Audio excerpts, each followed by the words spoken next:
Nosotros cuando vemos una película, normalmente cuando filmamos un MP4, es decir, cuando creamos un archivo MP4, que es conocido como video tradicional, el MP4 es un formato de compresión que los sistemas reconocen como video.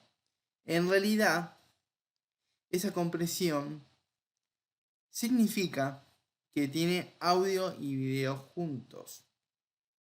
Porque normalmente, antes, cuando recién se empezó a filmar históricamente, la primera cámara que, perdón, no me acuerdo cómo se llama, la tenían sin sonido. Es decir, primero apareció la imagen y después apareció el sonido.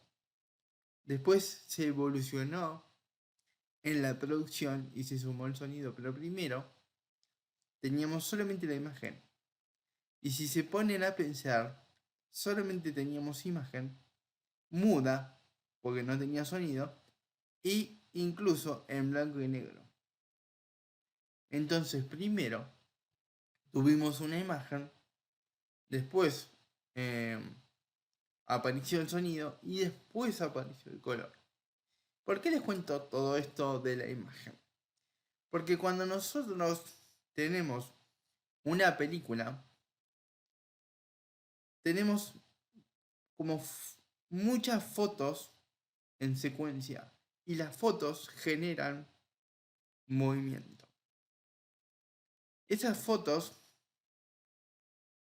que generan movimiento es lo que hoy en día vos conocés como este video. Vos ves que que yo estoy moviendo la boca, que yo te estoy hablando a vos. Pero ¿qué es lo que pasa? El, el programa con el que estoy grabando me está detectando 64 fotos por segundo. Y esas 64 fotos por segundo son las que generan movimiento y son las que hacen que vos en este momento me estés viendo mover las manos, mover la boca y que te estoy hablando así. Ahora, ¿por qué te cuento esto de las 64 fotos por segundo? Ya sé que esta parte no se entiende, pero es para que entiendan cómo es que se hacen las transiciones. No es exacta la información que estoy dando. Un productor más experimentado puede explicar mejor eh, por qué son 64 fotos por segundo, pero en realidad nosotros tenemos una secuencia de fotos, que en este caso son 64, y son 64 porque se usa un formato que se llama H264, que es un formato MP4, que el MP4 hace un conjunto, un archivo comprimido que contiene imagen y sonido juntos, y aparte son 64 fotos por segundo. Entonces esas 64 fotos por segundo forman lo que hoy en día conoces como video. Solamente te estoy dando información técnica para que entiendas el formato, el, lo que voy a explicar ahora. Cuando nosotros tenemos una película, nosotros tenemos varias escenas. Y todas las escenas están grabadas de distinta manera, pero no importa. No, no nos vamos a meter en el tema de imágenes. Pero como todas las escenas están grabadas en distinto momento, porque no todas son grabadas en el mismo tiempo, vos la ves de corrido. Pero esas imágenes o esas escenas tienen cortes, porque es imposible grabar una película en un solo día. Es prácticamente imposible. porque hay que pagarle a los actores, hay que ver las locaciones, horarios, todo. Es inimaginable, no se puede. No se puede filmar en un solo día una película. Y si se hizo en un solo día, es una película de poco presupuesto. Pero normalmente una película exitosa como la que conocemos hoy en día a nivel de Hollywood han tardado 5 años en grabar una película. 5 años. Y más. Solamente les estoy dando un parámetro. Entonces, ¿cómo hacemos para que esas escenas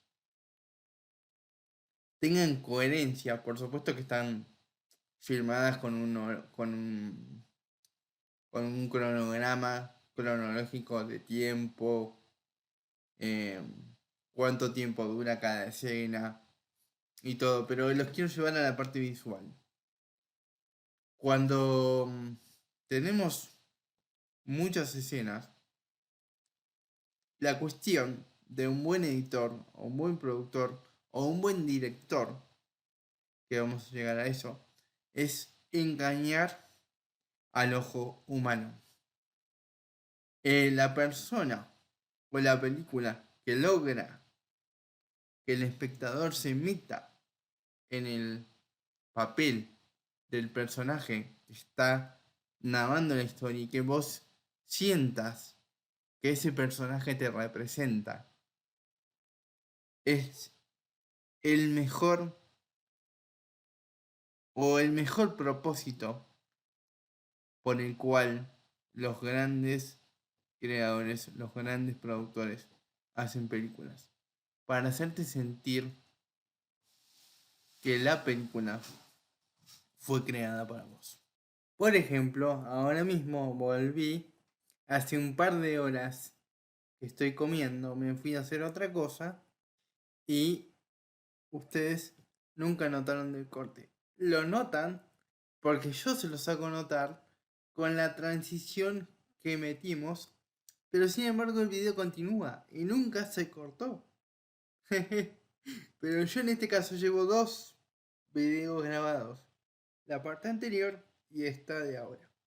Entonces, los grandes editores lo que hacen es engañar al ojo humano, como ya habíamos visto, para que no te enteres de esos cortes y que el diálogo y todo lo que pasa en la película, no solamente el diálogo, sino la acción, acompañe todo este interconectado con una narración de cómo va la historia, de cómo es narrada, de cómo es contada, para que vos nunca te des cuenta del tiempo que pasás viendo la película. Simplemente el cerebro entiende que eso continúa y que tiene una coherencia y que todo termina de una forma cuando la película se va desarrollando hasta que termina.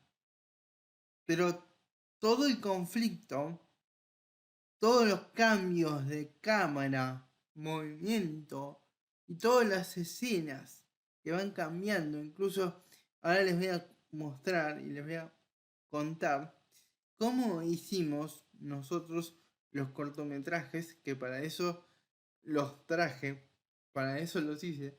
Muchos creen que los hice para motivar, por supuesto que los hice para motivar a la gente con discapacidad, me incluyo en este caso. Simplemente lo que estoy contando en mis cortometrajes es mi propia experiencia de vida, no es actuada. Simplemente quise, de alguna forma, representar lo que yo siento, lo que para mí es mi propia discapacidad y mis propios conflictos y cómo yo los resuelvo a través de la psicología para ser más feliz. Pero todo eso tiene un trabajo psicológico y para narrarlo, para entender, para que ustedes realmente les llegue el mensaje. Yo tuve que pensar cómo poner cada escena significa algo, cada escena tiene un mensaje específico, pero vos te das cuenta que alguna escena cambió, porque van cambiando las locaciones, van cambiando los lugares. En un momento estoy en el bote y yo estoy en voz en off, que quiere decir que mientras la película va transcurriendo, yo te voy hablando de fondo, como dándote un mensaje de motivación, pero cuando yo estoy navegando en el bote, en el cortometraje Déjate Ser, no te estoy hablando a vos. Simplemente te estoy mostrando mi vida a través de las imágenes. Entonces, lo que llevo es, a lo que quiero ir, es que una película es una narración, un conjunto bien armado y sumamente pensado para que todo tenga coherencia. Por ejemplo, en esta parte del cortometraje tiene totalmente una coherencia que yo haya puesto un fundido a blanco. ¿Y por qué no puse un fundido a negro? Simplemente puse un fundido a blanco porque la escena siguiente es de la nieve. Entonces, como la nieve es blanca, el fundido tenía que ser blanco. Para que vos te dieras cuenta que cambió la escena, pero no te genera un choque de visión así de, guarda, cambiamos de escena. Entonces, todo para vos fluye, todo para vos es coherente. Y de lo único que se concentra la mente, en este caso, es en el mensaje que estoy dando, que lo recibís a partir de los oídos, pero lo interpretás a través de las imágenes. Entonces, a eso va la transición. A que vos no te enteres cuando cambia la escena, sino que vos entiendas que todas las escenas fluyen a través de la propia historia que es contada, que es narrada. Entonces, primero ahí tenemos lo más básico, que es el fundido a blanco o pasar a blanco. Depende el editor que estés usando, y esto me refiero al software, o sea, al programa que estés usando. Algunos programadores han mencionado las transiciones de otra forma, le pusieron otro nombre. Por ejemplo, en un software más amateur, más principiante, veo las transiciones que están nominadas como animaciones, pero en realidad no son animaciones. Pero si yo, por ejemplo, te pusiera un corazón y dentro del corazón te pongo otra imagen, es una animación que es acompañada de una transición para que vos entiendas que la película continúa. Pero vos no lo tenés que pensar, vos no lo tenés que razonar. Es inconsciente, aunque no lo creas, es inconsciente que uno está trabajando con el cerebro del espectador. Vos no tenés por qué entender todo esto que te estoy contando. Pero un editor sí lo necesita entender. O cualquier persona que se dedique a una cosa audiovisual para poder llegar al público de la forma que quiera representarlo. ¿Se entiende lo que quiero decir? Entonces, vamos a atar un poco los nudos y terminar un poco de a qué quiero llegar con esto. Tenemos, por ejemplo, como ya les decía, el fundido a blanco, el fundido a negro, que normalmente es el que más se usa, pero también está la transición, o transiciones, porque son muchas en realidad, invisible. Sí, invisible.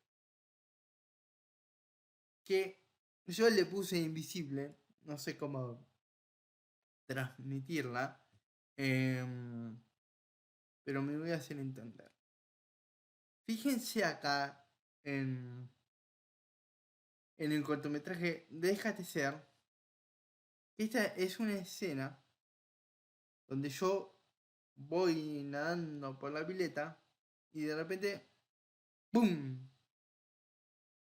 Cuando la persona pasa por atrás, hay un pequeño corte, pero yo usé el propio entorno para usar ese problema como transición, porque el video que continúa termina de la misma forma. O sea, no, termina no, perdón.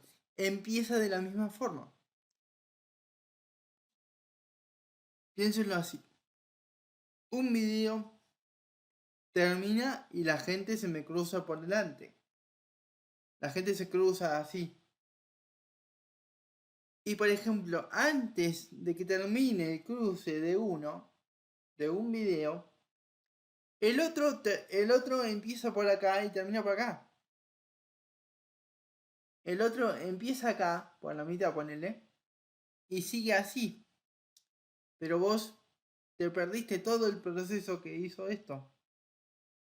O sea, es decir, un video arranca así, ponele que se corta acá, pero yo antes de que se corte, usando el movimiento del anterior, ya pongo el otro. Entonces, de este a este continúa, y como continúa la misma sombra de la persona, o la misma silueta, y es el mismo entorno, utilizar el entorno como transición es espectacular y es de lo más difícil que se puede lograr en una transición.